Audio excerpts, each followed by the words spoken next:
Insurance துறையில் அந்நிய முதலீட்டை 100% உயர்த்துவதற்கான சட்ட வரைவு இன்றைக்கு தாக்கல் செய்யப்பட்டிருக்கிறது.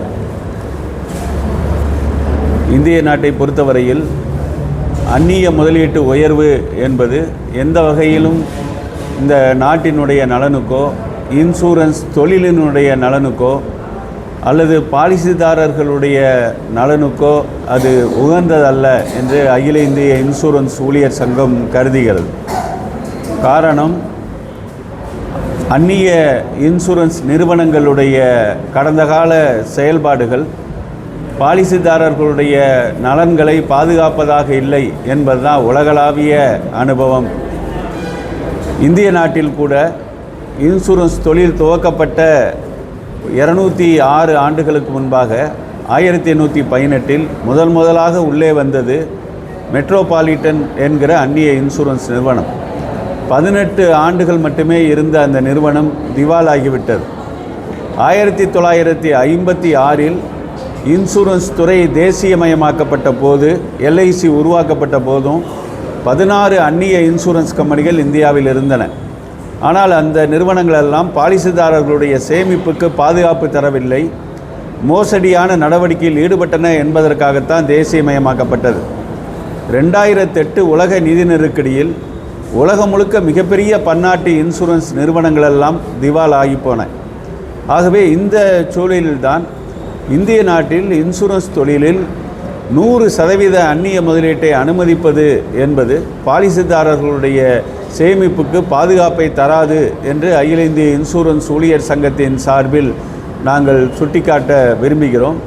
அது மட்டுமல்ல, இந்திய நாட்டில் 2000ற்கு பிறகு அனுமதிக்கப்பட்ட 9 அந்நிய இன்சூரன்ஸ் நிறுவனங்கள் 1999 இந்தியாவில் மீண்டும் அந்நிய நிறுவனங்கள் அனுமதிக்கப்பட்டது. 9 அந்நிய இன்சூரன்ஸ் நிறுவனங்கள் இந்த 25 ஆண்டுகளுக்குள் உள்ளே வந்த நிறுவனங்கள் வெளியே போய்விட்டன. இந்த அரசாங்கம் தேசியம் பற்றி, தேச பக்தி பற்றி அதிகம் பேசக்கூடிய அரசாங்கமாக இன்றைக்கு ஒன்றிய அரசாங்கம் இருக்கிறது. ஆனால் இவர்கள் ஆட்சி காலத்தில்தான் 1999 வாஜ்பாய் ஆட்சி காலத்தில் 26% அந்நிய முதலீடு அனுமதிக்கப்பட்டது. 2015 மோடி அவர்களுடைய முதல் ஆட்சியில் 49% உயர்த்தப்பட்டது. மோடி அவர்களுடைய 3வது ஆட்சியில் அது 74% உயர்த்தப்பட்டது. இன்றைக்கு அது 2025 100% அந்நிய முதலீடு உயர்த்தப்படுகிறது. இது தேசியம் என்று சொல்கிற முழக்கத்திற்கும் இது பொருந்தாது, அதுபோல் தேசபக்தி என்பதற்கும் இது பொருந்தாது. ஆகவே அந்த வகையில் இன்சூரன்ஸ் துறையில் அந்நிய முதலீட்டை உயர்த்துவதற்கான இந்த சட்ட வரைவை ஒன்றிய அரசு திரும்ப பெற வேண்டும். இதற்காக இந்தியா முழுக்க இன்சூரன்ஸ் ஊழியர்கள் அகில இந்திய இன்சூரன்ஸ் ஊழியர் சங்கத்தின் தலைமையில் மக்கள் மத்தியில் பிரச்சார இயக்கங்களையும் போராட்டங்களையும் மேற்கொள்வார்கள். மக்கள் மத்தியிலே இந்த சட்டத்தினுடைய தீங்குகளை எடுத்து சென்று மக்கள் கருத்தையும் திரட்டி இந்த சட்டத்தை திரும்ப பெற செய்வதற்கு எல்லா முயற்சிகளையும் அகில இந்திய இன்சூரன்ஸ் ஊழியர் சங்கம் மேற்கொள்ளும். இல்லை, இதுவரை இன்சூரன்ஸ் துறையில் 1993 100% அந்நிய முதலீடு அனுமதிக்கணும் அப்படின்னு மல்கோத்ரா குழு பரிந்துரை கொடுத்தது. அதுக்கு பிறகு எத்தனையோ அரசாங்கங்கள் முயற்சி பண்ணியிருக்காங்க. ஆனால் மக்கள் மத்தியில் போய் திரும்ப உங்களுக்கெல்லாம் தெரியும், கருத்துக்களை திரட்டினால நாங்கள் நடத்திய போராட்டங்கள் விழிப்புணர்வின் காரணமாக தான் ஒரு 30 ஆண்டுகளுக்கு முன்னால் சொன்ன 100% அந்நிய முதலீடு என்பதை இப்போவும் வராங்க. ஆனால் 100% அந்நிய முதலீடு அறிவித்தாலும் அந்நிய முதலீடுகள் வராது. இங்கே ஏன் வராதுன்னா நிபந்தனைகள் இருக்குது. அவங்க என்ன கேட்பாங்கன்னா, 100% அறிவித்த பிறகும் இந்த நிபந்தனைகளையெல்லாம் நீங்கள் எடுங்க என்று அரசாங்கத்திட்ட நிர்பந்தம் தருவாங்க.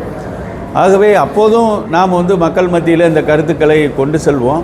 அப்படி நிபந்தனைகளை தகர்ப்பது எப்படி இந்திய நாட்டினுடைய மக்களுக்கும் பாலிசாருக்கும் நல்லதில்லை என்பதை நாம் எடுத்து சொல்லுவோம். நாங்கள் மக்கள் கருத்தை நம்புகிறோம். இவ்வளவு காலம் அதனால் அந்த அபாயத்தை தள்ளி போட முடிஞ்சிருக்கு என்பது இப்போவும் 74% அந்நிய முதலீடு அனுமதிக்கப்பட்டிருக்கு. ஆனால் இந்திய நாட்டிற்கு வந்திருப்பது வெறும் 32% தான்.